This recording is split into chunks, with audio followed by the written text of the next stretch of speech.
జై బీసీ, జై Bhim. Thank you sir, మీ యొక్క అపారమైన నాలెడ్జ్ను మాతో పంచుకున్నందుకు. మరి నెక్స్ట్ స్పీకర్గా మన జస్టిస్ చంద్రకుమార్ గారు ఉన్నారు. వారికి వేరే ఒక పని ఉంది, వెళ్తామన్నారు. సో వారు వేరే పనుల బిజీలో ఉన్నప్పటికీ కూడా ఇక్కడ వారు రావడం జరిగింది. మనం అడిగినటువంటి రేజ్ చేసినటువంటి అనేకమైన లీగల్ ప్రశ్నలకు వారు సమాధానం ఇస్తారు. సార్ను కూడా నేను క్లుప్తంగానే మాట్లాడమని అన్నాను, ఎందుకంటే చాలామంది ఇక్కడ వెయిట్ చేస్తున్నారు. Thank you. అందరికీ నమస్కారం. పెద్దలందరికీ, మహానుభావులందరికీ కూడా పేరు పేరున ప్రతి ఒక్కరికి నమస్కారం. వ్యక్తిగతంగా పేర్లు తీసుకోవడానికి వీలు కాదు, ఎందుకంటే అందరూ పెద్దవాళ్లే, అందరూ మహానుభావులే. అందులో ఈ సభ చూసిన తర్వాత నాకు చాలా సంతోషం కలిగింది. ఎందుకు సంతోషం కలిగిందనంటే, కాన్ఫిడెన్స్ చాలా ముఖ్యం, నమ్మకం అనేది చాలా ముఖ్యం, విశ్వాసం అనేది చాలా ముఖ్యం. ఈ సమావేశం తెలంగాణలో ఉండే బీసీలకు, బహుజనులకు ఒక గొప్ప విశ్వాసం కలిగిస్తుంది. కాబట్టి ఈ సమావేశం చూసి నాకు సంతోషం అనేది కలిగిందన్నారు. చాలా రోజుల నుంచి చాలా విషయాలు నేను గమనిస్తూ వస్తున్నా. చాలా సందర్భాల్లో ఇక్కడ ఎంతో అనుభవజ్ఞులు ఉన్నారు, అనేక రంగాల్లో ఎన్నో అనుభవాలు పొంది అవుట్పుట్లు తిన్న వాళ్ళు ఉన్నారు. అయితే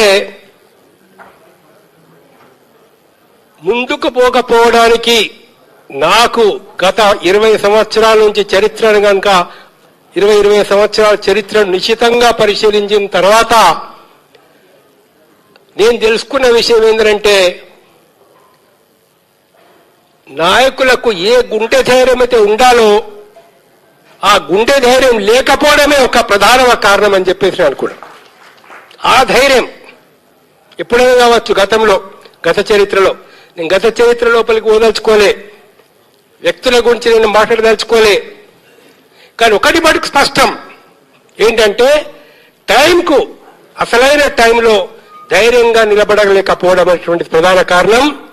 ఇప్పుడు కావాల్సింది ఆ ధైర్యం, ఇప్పుడు కావాలా ఆ కరేజ్, ఇప్పుడు కావాలా అది అవసరం.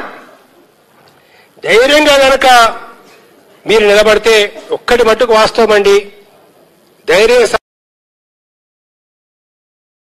విశ్వాసంతో, ఒక ధైర్యంతో, ఒక కొత్త చూపుతో, ఒక విశ్వాసంతో ఇవాళ ముందుకు పోవాల్సినటువంటి అవసరం ఉందన్నట్టు. నాకు చాలా సంతోషం కలిగించింది. ఈ సభ ఒక విశ్వాసం కలిగిస్తుందని చెప్పేసి నాకు నమ్మకం అనేది ఏర్పడింది. మిత్రులారా, ఉద్యమాలలో మనం ఎక్కడికైనా కానీ ఏదైనా సాధించాలంటే కష్టపడకుండా ఏది సాధించడం సాధ్యం కాదు. ప్రపంచంలో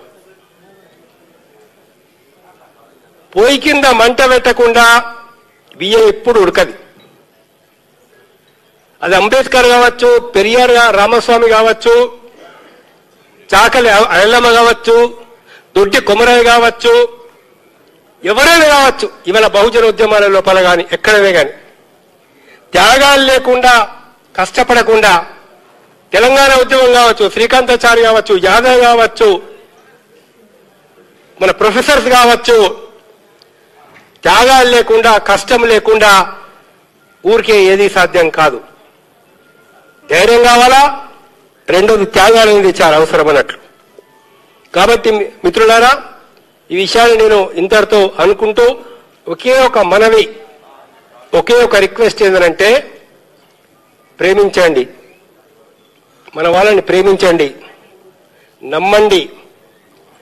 మన వాళ్ళ కాళ్ళు పట్టుకొని మనం కిందికి లాగే ప్రయత్నం మటుకు ఎప్పుడు చెయ్యదు. దాని లోపల వాళ్ళు పైకి వెళ్తున్నారంటే వాడి కాళ్ళు పట్టుకొని కిందికి లాగేటువంటి ప్రయత్నం మటుకు ఎట్టి పరిస్థితుల్లో చేయకుండా, ఒక మేధావులు, ఇంటెలెక్చువల్స్ సమాజంలో ఒక్కటండి,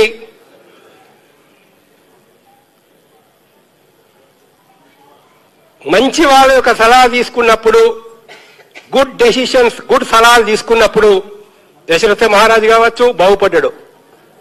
అదే మంచి సలహాలు తీసుకున్నప్పుడు ధృతరాష్ట్రుడికి ఏమైందో అందరికీ తెలుసు. సజెషన్స్ ఉంటాయి, ఇంటెలెక్చువల్స్ ఉంటారు, మేధావులు ఉన్నారు. మేము ఏమి ఒక ఎక్స్పెక్టేషన్ అంటూ మాకైతే ఏం అవసరం లేదు. దాని లోపల చాలా ఓపెన్గా నేను చెప్తాను, మాకు ఏ ఎక్స్పెక్టేషన్స్ అవసరం లేదు దాని లోపల. బట్ సిన్సియర్గా మేము ఏదైతే సజెషన్ ఇవ్వాలో, సలహా ఇవ్వాలో, ఈ ఉద్యమం ముందుకు పోవడానికి ఏం చేయాలో అది చేయడానికి మీతో పాటు నడవడానికి సిద్ధంగా ఉన్నాం.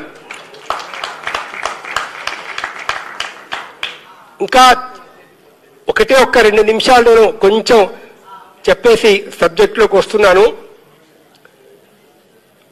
భారతదేశ చరిత్రలో బహుజనుల నుంచి వచ్చినటువంటి వాళ్ళు అయితే పరిపాలన చేసినారో అటువంటి పరిపాలనకి ఇంకెక్కడ కనబడదు. అశోకుడు కావచ్చు, సాహు మహారాజ్ కావచ్చు, చంద్రగుప్త మౌర్యుడు కావచ్చు, శివాజీ మహారాజ్ కావచ్చు, ఎక్కడైనా కానీ రోడ్డు పక్కన చెట్లు వచ్చినాయి అశోకుడు. పశువులకు నీళ్లు తాగడానికి తొట్లు ఏర్పాటు చేసినాడు అశోకుడు. విద్యాలయాలు, హాస్పిటల్స్ ఒక్కటి కాదు, చెరువులు, నీళ్లు, ఒక సమాజం పట్ల ఒక ప్రేమ, కష్టజీవుల పట్ల ఒక ప్రేమ, అది ఒక బహుజనుల రాజ్యంలోనే సాధ్యమవుతుందని మనకు ఛత్రపతి శివాజీ నుంచి అశోక్ మహారాజు దాకా రుజువు చేసినారు. కాబట్టి వాళ్ళ ఒకటి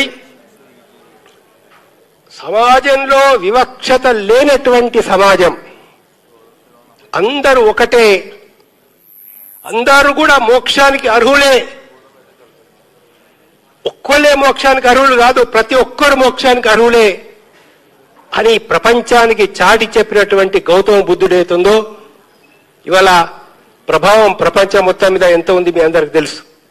ఈ రోజు కూడా గత్యంతరం లేక అతన్ని ఓ దశావతారాలు ఒకటి చేయాల్సి వచ్చింది. అది వేరే విషయం, ఆ సబ్జెక్టులోకి మనం ఓదలుచుకోలే. అంత పవర్ఫుల్. కాబట్టి మిత్రులారా, అది వరకు ఉండేటటువంటి ఒక యజ్ఞయాగాల్లో ఎంత జంతు బలులు ఉండే, ఎన్ని రకాల జరిగినాయి, ఎటువంటి వివక్షత జరిగింది. కర్ణుడు అర్జునుడితో పోటీ పడతా అంటే నీ కులమేంటి అన్నారు. ఏకలవుడి పోటీ పడతా అంటే నీ కులమేంటి అన్నారు. కులం పేరుతో శూద్రుల పేరుతో తరతరాలుగా సమాజంలో ఉన్నటువంటి టాలెంటెడ్ పర్సన్స్ ని, మోస్ట్ టాలెంటెడ్ పర్సన్స్ ను ఇవాళ సమాజం లోపల అంచేయడం అనేది జరిగింది. అందుకేం కావాలంటే నా దృష్టిలో శివశంకర్ లాంటి వాళ్ళు కావాలా, జస్టిస్ శివశంకర్ లాంటి వాళ్ళు కావాలా.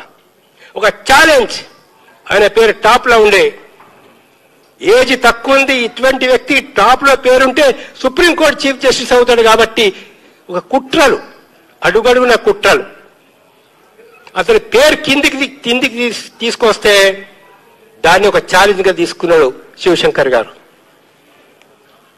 అతని జీవితమే ఛాలెంజ్ చిన్నప్పటి నుంచి చూసుకుంటే. అలాంటి శివశంకర్లు కావాలి ఇవాళ, అలాంటి ధైర్యం ఉన్నోళ్ళు కావాలా, అట్లాంటి పట్టుదల ఉన్నోళ్ళు కావాలా, ఒక మోరల్ వాల్యూస్ ఉన్నోళ్ళు కావాలా, నిజమైన ప్రేమ ఉన్నోళ్ళు కావాలా, ఒక మంచి సమాజం కోరే వాళ్ళు కావాలా. కాబట్టి ఫ్రెండ్స్, ఒకటి సబ్జెక్టు గురించి ఒక 2-3 నిమిషాలు చెప్తా, ఎక్కువ ఏం లేదు. దాని లోపల మీరేమనుకోకండి, 3 మినిట్సే, 2-3 మినిట్సే. బీహార్, సరే మా పెద్దన్న కూడా ఉన్నాడు, బీహార్ హైకోర్టు తీర్పు చెప్పింది. బీహార్ హైకోర్టు తీర్పులో చాలా పాయింట్స్ వచ్చినాయి. ఫస్ట్ ప్రభుత్వానికి అధికారం లేదనే వాదన చేసింది. కానీ బీహార్ హైకోర్టు ఏమన్నదంటే, 2 సార్లు కూడా ఇంట్రీ ఆర్డర్ ఇచ్చినప్పుడు, ఫైనల్ ఆర్డర్ ఇచ్చిన మీద కూడా రాష్ట్ర ప్రభుత్వానికి అధికారాలు ఉన్నాయి అని తేల్చి చెప్పింది. రకరకాలైనటువంటి టెక్నికల్ పాయింట్స్ ఏవైతే రేజ్ చేసినారో అన్నిట్లలో కూడా బీహార్ ప్రభుత్వానికి అనుకూలంగా తీర్పు వచ్చింది. ఒకే ఒక పాయింట్ మీద వాళ్ళు ఏమన్నారంటే 50% రిజర్వేషన్స్ దాటకూడదనే అంశం మీద, ఇలా రిజర్వేషన్స్ 50% దాటుతున్నాయి కాబట్టి మేము దీన్ని స్ట్రక్ ఆఫ్ చేస్తున్నామని చెప్పేసి వాళ్ళు ప్రధానంగా చెప్పడం అనేది జరిగింది. అయితే ఇంతకు ముందున్నటువంటి సుప్రీంకోర్టు జడ్జిమెంట్స్ అన్ని కూడా వాళ్ళు కోట్ చేశారు, చాలా జడ్జిమెంట్స్ అందులో కోట్ చేశారు. అయితే గతంలో ఉన్నటువంటి సుప్రీంకోర్టు జడ్జిలలో కూడా 2 రకాల వ్యూస్ వచ్చినాయి. ఏం స్పష్టంగా వచ్చిందంటే 50% దాటవచ్చు. ఎక్కడ 50% దాటడానికి వీల్లేదంటే శాస్త్రీయమైనటువంటి పద్ధతుల్లో లెక్కలు తీసుకోకొని సమాచారం లేకుండా వివరాలు లేకుండా ఇష్టం వచ్చినట్లు కనుక మీరు 50% కోటాను పెంచుతా అంటే ఒప్పుకోము. కానీ ఎక్కడైతే ఒక శాస్త్రీయమైన అంచనాలు, ఒక సర్వే, ఒక రిపోర్టు ఉంటుందో బేసింగ్ ఆన్ ఫ్యాక్ట్స్, దాన్ని ఒప్పుకోవచ్చని సుప్రీంకోర్టు చెప్పింది.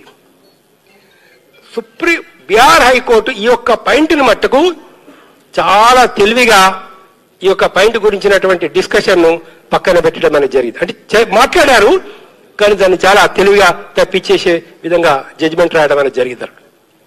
ఇవాళ 2 మార్గాలు ఉన్నాయి. ఒకటేంటిదనంటే సుప్రీంకోర్టుకు పోయింది, సుప్రీంకోర్టులో సరే ఇంటర్మ్ స్టే రాకుండా కూడా ఆర్గ్యుమెంట్స్ జరుగుతాయి.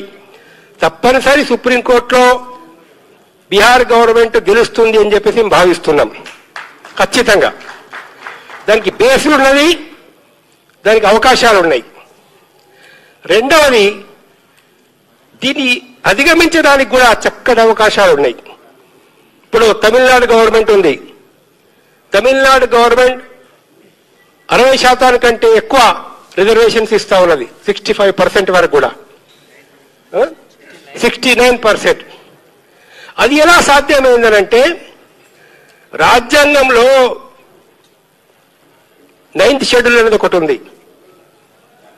అంటే ఎవడైనా ఎన్నైనా భూములు ఉంచుకోవచ్చా, ఎవడైనా ఎంతైనా అక్రమ సంపాదించవచ్చా, లేదా ఆస్తి హక్కు ప్రాథమిక హక్కు వస్తుందా రాదా అనే పెద్ద చర్చలు వచ్చినప్పుడు ఒక వ్యక్తికి 20,000 ఎకరాల భూమి, 40,000 ఎకరాల భూమి, 50,000 ఎకరాల భూమి ఉండొచ్చు. ల్యాండ్ సీలింగ్ తేవాలా తేవద్దా అనే సమస్యలు వచ్చినప్పుడు సెంట్రల్ గవర్నమెంట్ ఏం చేసిందనంటే చాలా విషయాలు ఆలోచించిన తర్వాత వీటి గురించి కోర్టుకు విచారించే అధికారం లేదు.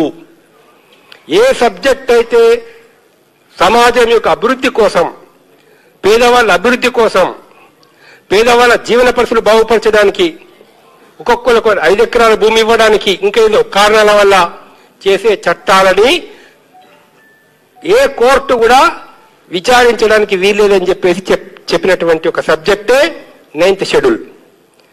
ఒక విషయాన్ని తీసుకొచ్చి 9th షెడ్యూల్లో కనుక పెడితే కోర్టు యొక్క అధికారం పోతుంది. ఇవాళ రిజర్వేషన్స్ ను కనుక 50% పెంచాలి అనేటువంటి ఒక డెసిషన్స్ రాష్ట్ర ప్రభుత్వాలు తీసుకున్నప్పుడు central government and state government కనుక ఒకటిగా ఉంటే అది సాధ్యమవుతుంది. సెంట్రల్ గవర్నమెంట్ కూడా దీనికి ఒప్పుకోవాలా.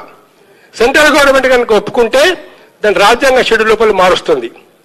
ప్రెసిడెంట్ గవర్నమెంట్ 9th షెడ్యూల్లో పెడతానంటే లేదా బీఆర్ చేసినటువంటి ఒక చట్టాన్ని 9th షెడ్యూల్లో కనుక ఇప్పుడున్నటువంటి సెంట్రల్ గవర్నమెంట్ పెడితే ఈ గవర్నమెంట్ ఉంటుంది, లేకపోతే ఈ గవర్నమెంట్ ఉండదు. అది కూడా ఖచ్చితంగా చెప్తున్నాం. సెంట్రల్ గవర్నమెంట్ కూడా బీసీల రిజర్వేషన్ల లోపల బీసీల యొక్క హక్కుల్ని కాపాడడానికి 9th షెడ్యూల్లో పెట్టాలని ఇవాళ సెంట్రల్ నెక్స్ట్ ఎలక్షన్స్ లలో నా అంచనా ప్రకారం ఇవాళ దేశంలో ఉన్నటువంటి బీసీలు కళ్ళు తెరుస్తున్నారు. పాత పద్ధతిలో లేదు ఇప్పుడు పద్ధతి. 20 ఏళ్ల క్రితం 30 ఏళ్ల కింద ఉన్నట్లు లేదు ఇప్పుడు పరిస్థితి. దాని లోపల ప్రతి ఒక్కరికి చైతన్యం వస్తున్నది. బాగా చదువుకున్న వాళ్ళు వస్తున్నారు. మన పిల్లలు కూడా అడ్వకేట్లు అయినారు, అడ్వకేట్స్ అయినారు, లాయర్స్ అయినారు, డాక్టర్స్ అయినారు, ఇంజనీర్లు అయినారు. ఇవాళ అనేక దేశాల్లో ఉన్నారు. ఆ యువశక్తి ముందుకు వస్తుంది. తప్పనిసరి అవుతుందో ఒక మార్గం అనేది చూపిస్తారని చెప్పేసి నేను చెప్తూ ఒకటే మీకు ఫైనల్ గా నేను చెప్పదలుచుకున్నటువంటి ఒక విషయం ఏంటంటే రిజర్వేషన్స్ కావాలా, గ్రామ పంచాయతీలో రిజర్వేషన్స్ కావాలా అనేది అడుగుతున్నారు. నేను అంటున్నా, ఒక గ్రామ జనాభాలో మనం ఎంత చెప్పండి, దయచేసి చెప్పండి. ఒక గ్రామ జనాభాలో 70%, 60%, 70% ఉన్నామే. ఇంకా మన వాళ్ళని ఎస్సీ, ఎస్టీ వీళ్ళందరూ కూడా కలుపుకుంటే ఎంత అవుతాను? ఎందుకు నీకు రిజర్వేషన్ అంటే నేను ఆ గ్రామంలో సర్పంచ్ గెలవడానికి నీకు రిజర్వేషన్ ఎందుకు? ఆ గ్రామంలో సర్పంచ్ గెలవడానికి, ఆ మండలంలో ఎంపీపీ గెలవడానికి, ఆ కాన్స్టిట్యుయెన్సీలో ఎమ్మెల్యే గెలవడానికి ఎందుకు నీకు అవసరం ఉంది? అది అవసరం లేనటువంటి ఒక రోజు రావాలని చెప్పేసి దానికోసం మీరందరూ ప్రయత్నిస్తారని చెప్పేసి నమ్ముతూ విశ్వసిస్తూ మీతో పాటు నేను ఉంటానని వాగ్దానం చేస్తూ నాకు ఈ అవకాశం ఇచ్చినందుకు మీకు ధన్యవాదాలు చెప్తూ సెలవు తీసుకుంటాను. Thank you sir. వాస్తవానికి రిజర్వేషన్స్ పెంపు అనే అంశం పైన మీకు ఒకసారి తమిళనాడు అంశం గురించి నేను తెలియజేస్తాను. 92లో ఇందిరా సహాని కేసులో 50% కంటే రిజర్వేషన్లు మించకూడదు అనేటువంటి జడ్జిమెంట్ వచ్చిన సందర్భంలో తమిళనాడులో అప్పటికే 50%కు పైన ఉన్నాయి రిజర్వేషన్స్. ఏం చేయాలని చెప్పేసి ఆలోచించే అప్పుడు